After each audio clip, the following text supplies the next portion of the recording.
Hello అండి. సొరకాయ curry ఎలాంటి మసాలాలు లేకుండా చాలా ఈజీగా చేసుకోవచ్చు. టేస్టీగా ఉంటుంది. సో దీనికోసం ఒక హాఫ్ కేజీ సొరకాయల్ని పొట్టు తీసి చిన్న చిన్న ముక్కలుగా కట్ చేసి పెట్టుకోవాలి. రోట్లో ఒక స్పూన్ జీలకర్రని వేసి దంచుకున్నాక అందులో ఒక ఎల్లిగడ్డ మొత్తం పొట్టు తీసి వేసుకోవాలి. కారాన్ని బట్టి ఒక 5-6 పచ్చిమిర్చి కట్ చేసి వేసుకోవాలి.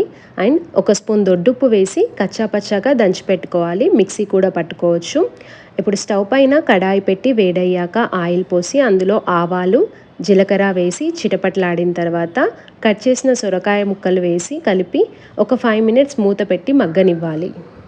సొరకాయలు సగం ఉడికాక ఓపెన్ చేసి దంచుకున్న పచ్చిమిర్చి కారం, పావు స్పూన్ పసుపు, కల్లెమాకు వేసి కలుపుకొని మూత పెట్టి ఒక 2 మినిట్స్ ఉంచుకోవాలి.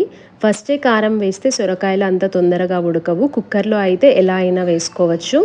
అండ్ ఇందులో ఆనియన్స్ వేయం మేము. సొరకాయలు స్వీట్గా ఉంటాయి కదా, ఆనియన్స్ వేస్తే స్వీట్నెస్ కొంచెం ఎక్కువ అనిపిస్తుంది. సో మీకు ఇష్టమైతే వేసుకోండి. ఇప్పుడు మూత ఓపెన్ చేసి ఒక గ్లాస్ పాలు పోసి కలిపి సాల్ట్ అడ్జస్ట్ చేసుకోవాలి. సో మూత పెట్టి ఒక 5 మినిట్స్ సొరకాయలు ఉడికే వరకు ఉండనివ్వాలి. తర్వాత ఓపెన్ చేసి ఏమైనా పలచగా ఉంటే కర్రీ దగ్గరికి వచ్చే వరకు ఉండనివ్వాలి. లాస్ట్లో కొత్తిమీర వేసి కలుపుకొని స్టవ్ ఆఫ్ చేసుకోవాలి. చాలా టేస్టీగా ఉంటుందండి. ఇది అన్నంలోకే కాదు, చపాతీ, పూరీలోకి కూడా చాలా బాగుంటుంది.